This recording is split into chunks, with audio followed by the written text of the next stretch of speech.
Who loves kaiju and big monsters? Well, in today's episode, that's what we're going to be talking about. All those cool kaiju creatures.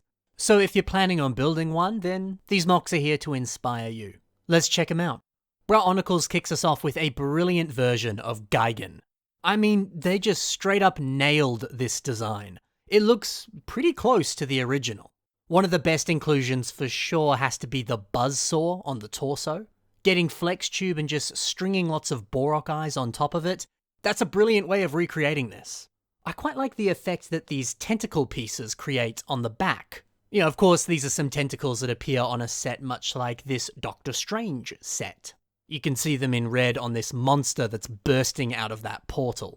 But yeah, there's something so striking about the shape of these pieces and the color that they provide.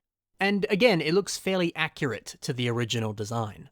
Another nice inclusion is the spike on the top of Gyan's head. The way that this has been translated onto the final mock, it's using the sword element that was featured in a few different colors in various troll minifigures on the fantasy era of castle sets. There's something about the shape of this piece that's like the perfect match for this head spike. It's a really nice part use. And then one last design that I really enjoy is the thighs and the knees. We can see the upper leg is using Whenua Hordika's mask, which, you know, of course, came on Whenua Hordika.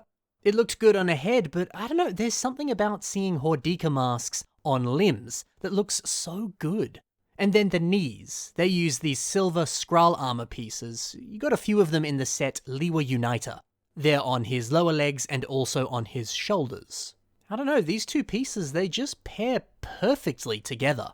And they help create such a nice and compact look that makes for a great leg design. I dig it. Squid is our next builder today, and this is Meshi Peshu, which is a massive mythological panther that lives in the Great Lakes, supposedly. Mate, I love this back design. See how it's using the foot piece that came on a set like Stringer 3.0? Although, you know, not just this set. We see this foot piece appearing in a variety of colors in a lot of different Hero Factory heroes. But yeah, getting lots of them and linking them together with a slight curve, then putting red spikes on the edges, this is a dope design.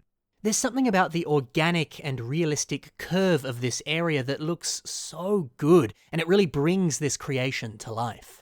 I also really enjoyed these paws. The rounded area at the front, it appears to be using some minifigure helmets to achieve that look. And bonus points to whoever can name this minifigure character that you're seeing on your screen. He's a cool dude. Oh yeah, and then like lime, red, and copper colors up against this huge amount of black. Something so striking about that.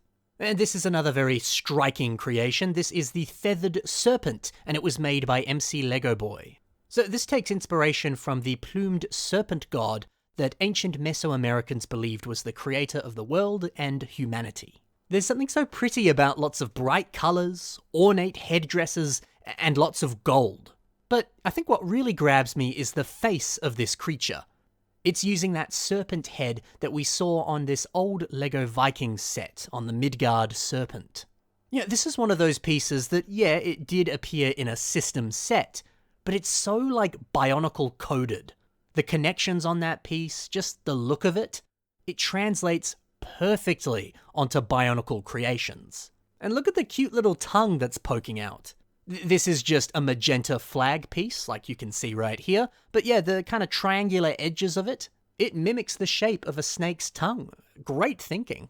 Yeah, what a striking character and some incredible colors. Gaiki Mox has built Zilla, which I believe is based off of this guy right here. There's some really nice shaping going on this creation. I love the area where the neck flows into the torso. If you look closely, you can see how they've tucked in that Bionicle leg piece, just right here. This, of course, is the limb that belongs to Pahatu Nuva. You know, I feel like these limb pieces just don't get the amount of love that they deserve. You just don't see them on modern LEGO creations. So to see it so, like, seamlessly integrated into this body design, it's really special. This eye design is also pretty cool. There's something about how small it is that actually makes it look creepier. And then you've got that teeny tiny pupil in the center. I believe this piece is this rounded element, and I think it is in a brighter yellow. If you look at the very front where that bar section is, You can see it ends with a small hole through the tip of the bar. So, if you want to make a more detailed eye design that has a pupil, this piece is going to help you do exactly that. And finally, check out this tail. Getting lots of dark tan hand sockets and linking them along a flex tube, well, it looks awesome. The curvature of that is so satisfying.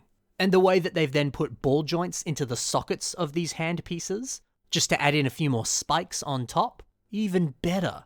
If you want to get some of these dark tan hand sockets, they come in a set like Avac, one of the Paraka. You can see them on his feet and a few other places as well. Over to the wonderful Jadora. This was built by Daniel Brickson. Now, obviously, this is a LEGO version of the awesome three-headed golden dragon that you see right here. I quite like these 3 head designs. I love that Daniel included just that little noticeable bit of black for the nostrils on each head. Any way that you can add in even more detail to a face design, that's always a win in my books. The jaws of each head, they appear to be using the jaw pieces that come on Lloyd's Golden Ultra Dragon, this LEGO set. Honestly, you should just go and buy this set if you want to build Jadora. With the crazy amount of dragon heads and gold pieces you get here, it's literally the perfect parts pack if you want to build this guy. Or just buy the set and call it a day, it's essentially the same thing. Going back to the mock though, these wings, they're using some lovely dark tan cloth pieces. You can see a few holes in these pieces, but it's meant to have holes in it. This cloth piece originally came on this Harry Potter set. Each wing on the set only uses 1 cloth piece, but the wings on the mock, they use like 4 cloth pieces. I think that's a good idea, layering multiple cloth pieces to help increase the size and change up the shape of the wing. It's just a good look. Oh, and actually, have another look at these faces. If you look closely, you can see there's some subtle differences to the horns at the very top. I like that.